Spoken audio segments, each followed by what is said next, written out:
Muslim women as Muslim reporters when you cover Islam. When have you covered Islam recently, and what challenges did you encounter? It should be more natural. It should be seamless. Where you go to speak to 5 experts, can you take a look and see if one of them is diverse? Because that really is what is more important.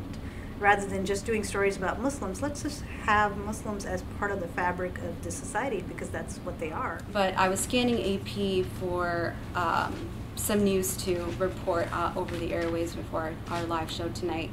And there's one about how Hungary is sealing off its border with Serbia to kind of curb or just limit the influx of refugees that are coming out of Syria. And the first problem was that they kept referring to these refugees as migrants, which is totally different, because migrants are not necessarily fleeing conflict. They're looking to seek better opportunities. They're able to research where they're going.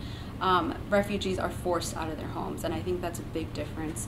And so that was one thing. But the other issue was buried in the third graph of the story, and that was that the Prime Minister of Hungary said that he defended, closing the borders by saying that he was trying to preserve the culture of Christian Europe. And the article specifically said against the rising number of immigrants, Muslim immigrants coming from Syria. And I was just so floored that this was buried, because if the religions were switched, I was telling them that, if it had been Jewish refugees seeking asylum, that would have been the headline. That would have been labeled as an anti-Semitic comment, and rightly so.